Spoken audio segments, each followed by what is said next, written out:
We are going to be asking tomorrow, we're seeing the Senate.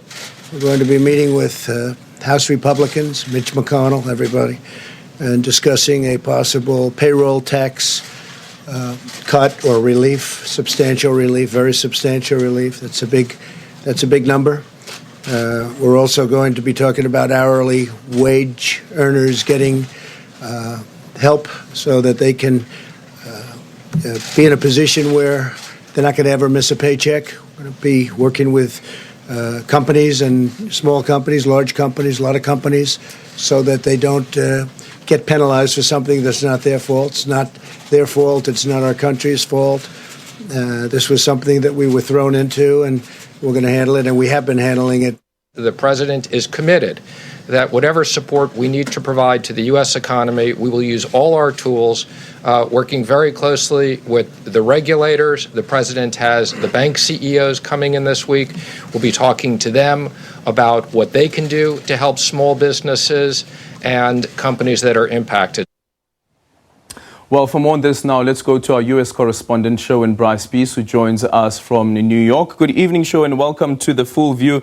It has been 10 days of the markets taking a knock, and we see that yesterday over 2,000 points drop in the Dow Jones. And, of course, we have the oil standoff between Russia as well as Saudi Arabia. What is the Trump administration saying?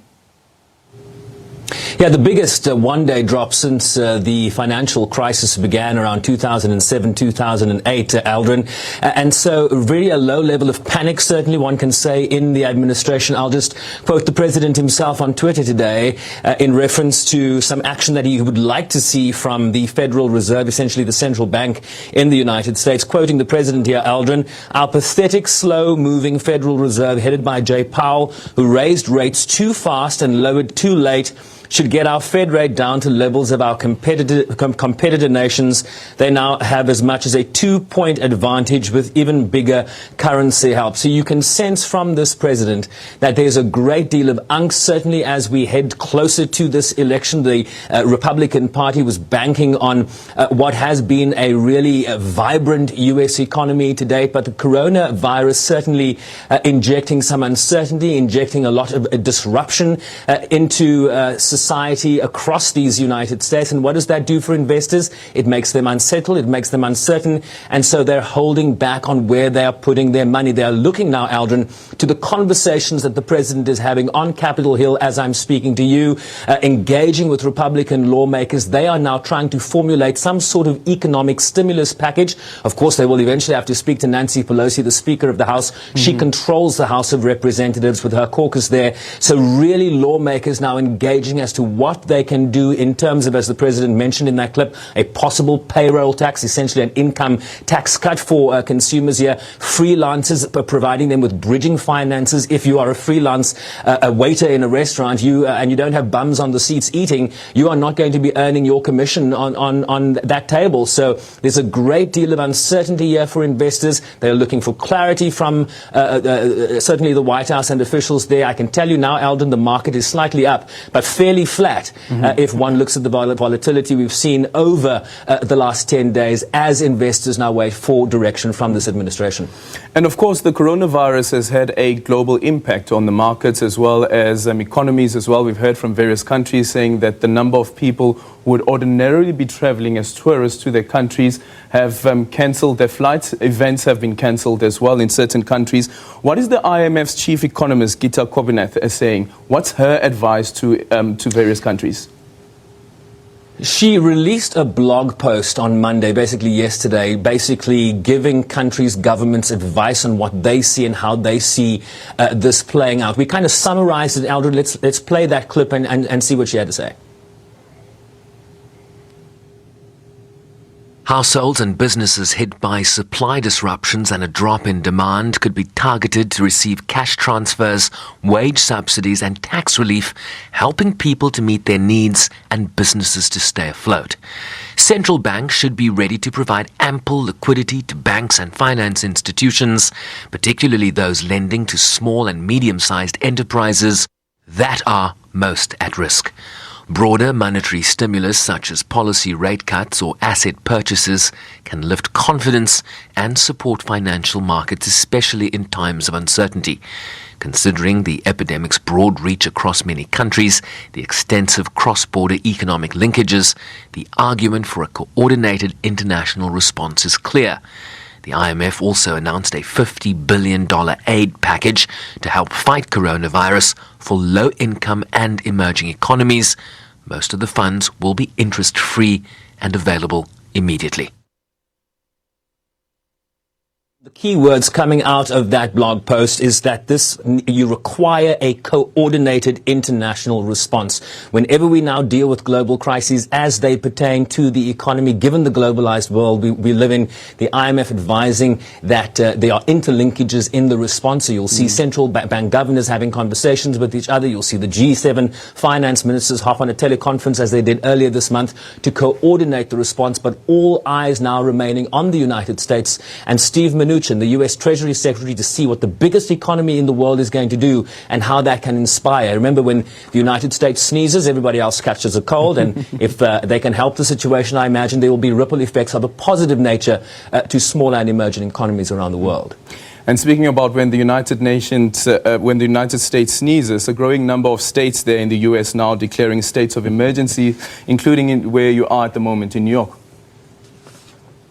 Yeah, some new information just coming through just moments ago, Aldrin. New Rochelle is a city just outside of Manhattan where we are. So if I were to describe it to people that have traveled to this region, we are on the island of Manhattan. Above us is Harlem. Above Harlem is the Bronx. And above that is the city of New Rochelle in Westchester County. They have now, this is the first containment area that has been decided essentially by any of the governments, the local governments, state governments in this country. New Rochelle is the first containment area. They believe that they have found and discovered a large cluster of the coronavirus, an outbreak of coronavirus in that area. They are quarantining that area.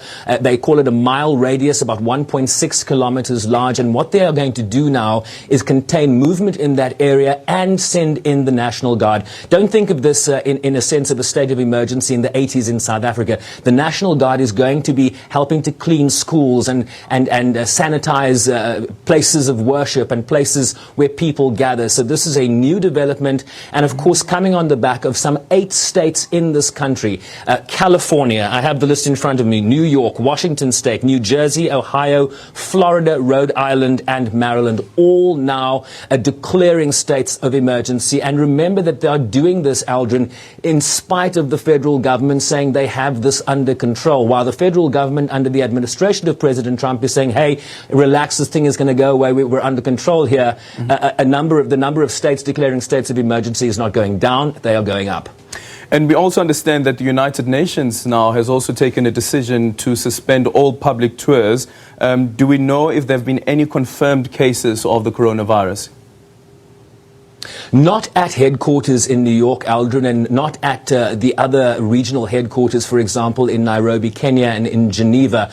But there have been 2 confirmed cases with various agencies and contractors doing work for the United Nations around the world. Remember, the United Nations is a vast organization. It has about between 11 and 13 peacekeeping missions around the world, over 100,000 personnel manning those stations. Only 2 confirmed cases, one a worker with the World Health Organization in Iran and another UN agency worker working in Senegal, but nothing here at UN headquarters. But as you correctly point out, a decision taken by the Secretary General today that no further tours, public guided tours of this precinct here at UN headquarters in Manhattan. They will be shutting down those tours through an abundance of caution, to quote the Secretary General. So taking precautions, this is a city and a state that is under a state of emergency, and the UN now acting in this vein as well. And we also understand that the organizers of the Coachella Music and Arts Festival are looking at postponing the festivities. Has this been confirmed as yet? And if so, does this then become just part of another list of events that have been cancelled? Yeah, we're seeing a trend, aren't we? Similar to the number of states of emergency that are going up in the United States. So we are seeing the list of festivals and major gatherings that are either being postponed, Aldrin, or being cancelled outright. You'll remember earlier this week on Monday, we had the very abbreviated opening of the Commission on the Status of Women at the United Nations. This is essentially one of the largest female rights gatherings anywhere in the world on an annual basis. Some 12,000 delegates were expected at the United Nations headquarters here in New York. That has been postponed until an undetermined date. We also saw that the South by Southwest Festival, a very popular arts, music and technological festival in Austin, Texas, that's been cancelled outright. We are awaiting word from Coachella. This is this big music arts festival in California, an annual event. I'm getting word that it has now been confirmed. They have now postponed that festival until, I'm told, August or October of this year, Aldrin. So that news just coming in, and I imagine that list will also grow longer. Thank you so much, Sherwin Bryce-Pease, there joining us from New York, which now also has been declared a state of emergency. It is over to you, Tepi. So you're about to speak to Chriselle.